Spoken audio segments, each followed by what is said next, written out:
I'll start with any questions, particularly for Elena from Just Space. Yeah. And just wait for this recording. Oops, sorry, I took this out. So who exactly are you presenting this to the mayor? Yes, we are presenting it to the mayor. It's also worth saying that I am not in any of those organizations that are listed there. I am an academic, and we have a link with Just Space through kind of reforming the way universities can support and provide resources for community organization. We are presenting it to the mayor. Yes, one of the things that I kind of didn't have time to talk is what is the relationship with the GLA. The relationship with the GLA is long and frustrating.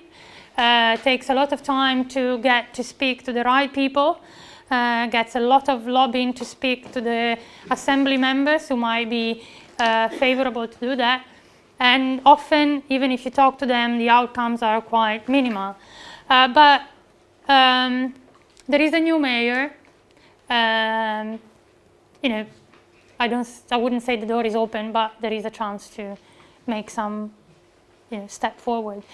And I think what's happening is also that the narrative in London is slightly changing. I mean, also, you've heard from groups like ASH and other groups in London, the narrative is really changing. I'm quite cynical as a person, and to say that for me, it kind of means that it's very changing. Yeah.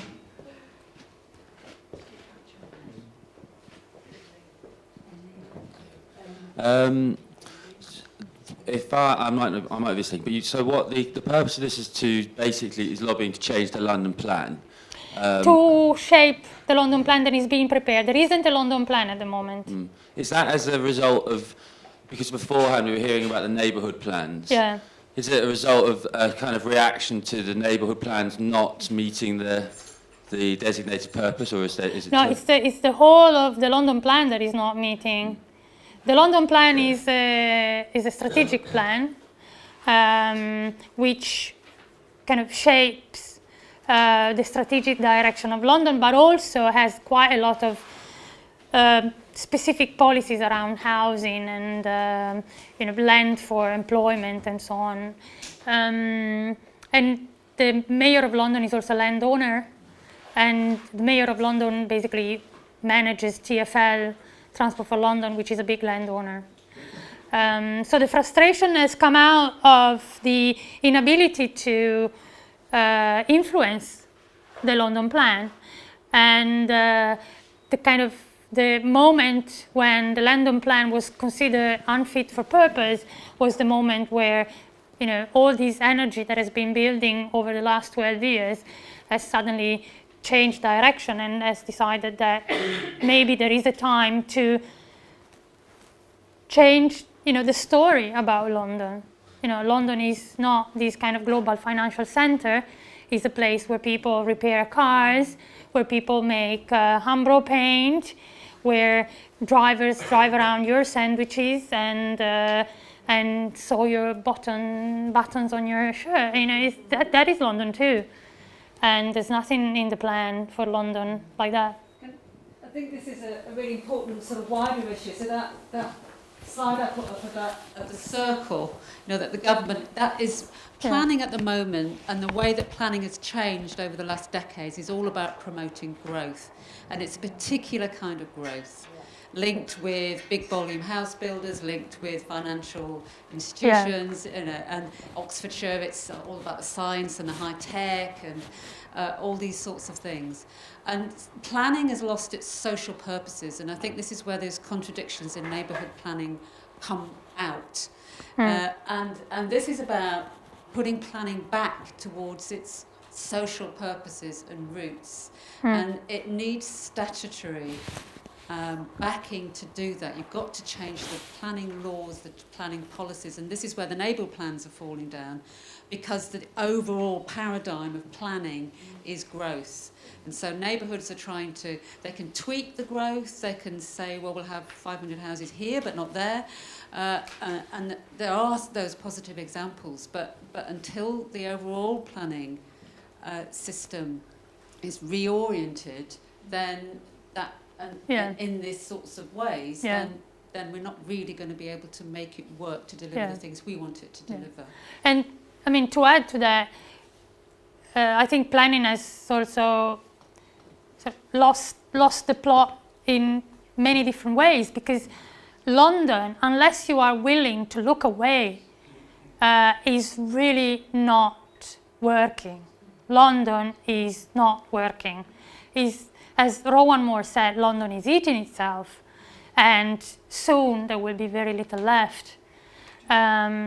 So if you are, it's not just the big businesses and the cleaners that come in these are not just the extremes.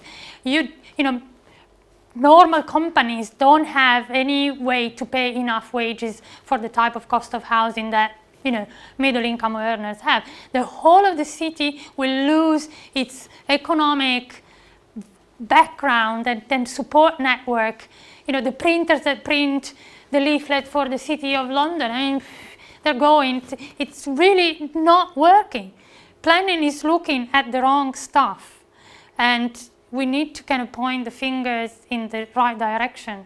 This is what this is all about. It's really just mostly this is all about. Any other general questions related to the speakers? Yeah, sorry, maybe I'll sit down. Stand up. I wanted to back up what Sue said from my experience in being inside a city council and working with the local economic partnership, or trying to work with them there. The Growth Board, the local economic partnership is a body that I didn't elect. I don't think anyone else in this room elected them. When a colleague of mine who used to be a retailer in Oxford and is a retail expert tried to get on to the local economic partnership recently because they had a vacancy, they didn't want him because he doesn't talk about growth. And it's that fundamental. What I wanted to back you up with was the dialogue that we got on the City Council, and I was our planning and economic development spokesperson, so it's my passion, as I'm sure you know, was we have to bring in more jobs. I mean, Oxford is dying because we cannot get staff. Small enterprises are struggling to get staff. They can't afford to live in the city. We're like a mini of what's happening in London. And there are these people who are so divorced from reality that they think that what we need is more jobs. The only reason there's even a vague mention of housing is because a few of us lobbied and wouldn't shut up until they at least tried to consider it, but it's not really an issue. And when you stand up, and I've done this in planning committee, when I've stood up in a planning committee and said, why are we building a new shopping centre when we can't house the people we have? Oxford's only 8th in the retail hierarchy. It's got to go higher. Absolutely. I know, and it's a leisure pursuit. We need leisure. Yeah. But the reaction I get to asking those questions is that I feel like I'm from Mars. Yeah. Yeah. But I know that. Yeah. Or Venus, thank you. But it is, it's that attitude, and that growth thing is not just about this. I think it's like big building syndrome. The shopping centre is about, look what I built. Yeah. It's not about, look how I helped people. It's what I built, and that's what we're up against. Yeah. Just come back over here and I'll come back. Sorry, go on. Just while we're waiting, just what Elena was saying about Just Space is funded partly by the Bartlett School, which is part of University College London. Yeah, I mean the activities that Just Space has with UCL is partly funded by that, and then a lot of the. Sorry, I was just going to say, but that's a wider point about Oxford and a university city. Yeah. That there's a role for you. I mean, we try as lecturers to do as much as we can and get students involved and volunteers and things. But the institutions themselves, so I don't know if anybody knows the Wheatley campus. At Brookes, we are vacating our Wheatley campus. And I had a meeting with corporate affairs, and because there's a neighbourhood plan going on in Wheatley, and they said, we're a charity, we have to sell at best value. We're back to this issue. Sorry, sir. Is anyone collecting data on which developers are challenging neighbourhood plans? Because if we find a developer that's actually challenging every neighbourhood plan, when you win, you could ask the judge to declare them a vexatious litigant, so they'll need court permission to make any cases after that. And if that doesn't work, just continuous pickets of the houses of the boards of directors. Yeah, there's one called Gladman's, actually. Gladman's. They should be based in Cheshire. You have to go up there. Can we just pass it forward? I just wanted to check, did you say that the current London plan has been declared unfit for purpose? Who declared it? The inspector, there was the last round of public inquiry in 2014, and the outcome of that in 2015 was a realization that there were two issues why it wasn't fit for purpose. It has become a Frankenstein because the plan was first made in 2004 and that's been amended and amended and amended and changed mayor and so on. And second, in terms of its capacity to deliver growth within its own boundaries, London is unable to do that. And so the new London plan has to take into account the rest of the southeast. So we might come to Oxford. Yes. Duty to cooperate. Well, we know how the duty to cooperate works in Oxfordshire, don't we? Well, yeah. So there's one at the back. Yeah.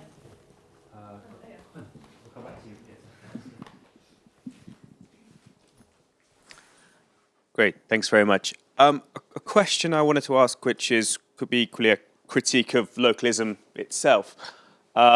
It's regarding the capacity of communities to be able to make neighbourhood plans. So in Oxford, the first two neighbourhood plans were made by some of the most affluent areas of Oxford. And the question is, if this is, in terms of localism, helping those who can perhaps help themselves, what hope do we have for neighbourhood plans being able to empower communities which don't have as much social intellectual capital to be able to create those plans?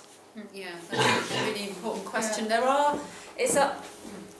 a certain extent, that's partly up to the local planning authority. So some of them are really proactive, like in Leeds.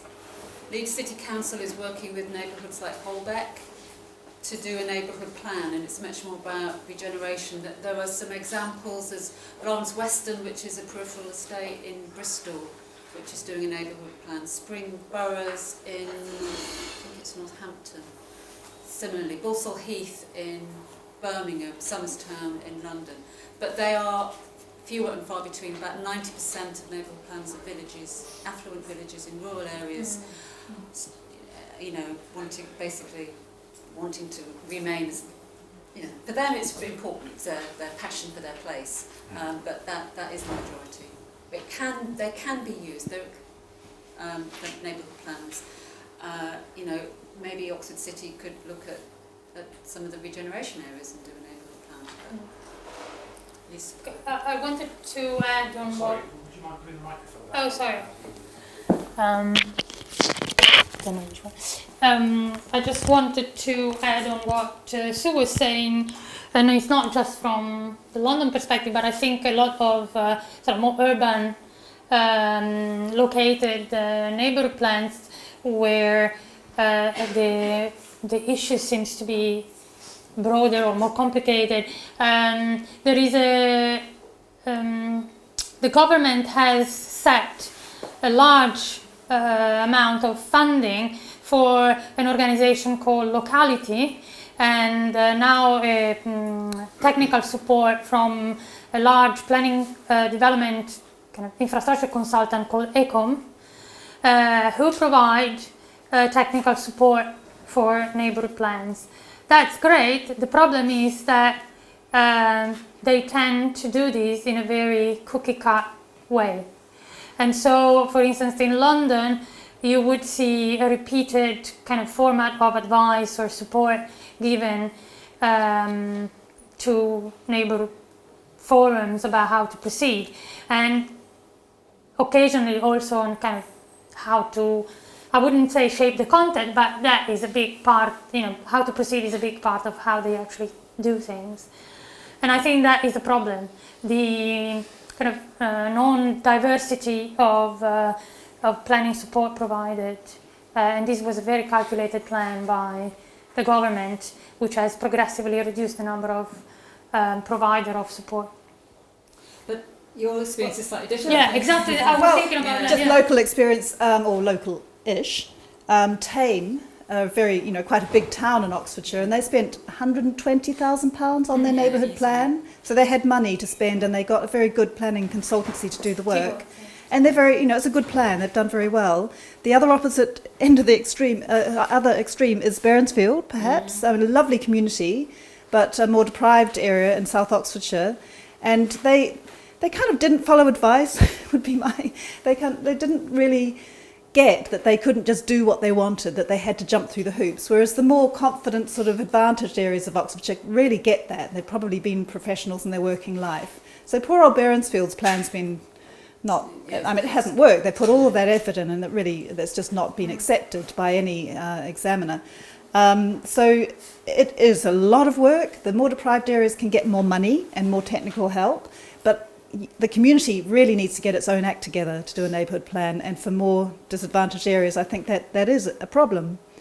They will struggle. But even with Tame, even with the £100,000, the South Oxfordshire District Council's local plan is now being revised, which means once it is revised, the Tame neighbourhood plan is void because the most recent plan takes precedent, which means if a developer puts in a proposal for a site, then like in Haddenham, South Oxfordshire can't defend it because of planning law, and there's no regulations at the moment, although they're going through with the neighbourhood planning bill, there's no regulations for updating a neighbourhood plan. So I had the town clerk of Tame on the phone saying, do we have to have another referendum? Do we have to do more consultation? And so it's this sort of poison chalice of neighbourhood planning, I think. Yeah. One final question.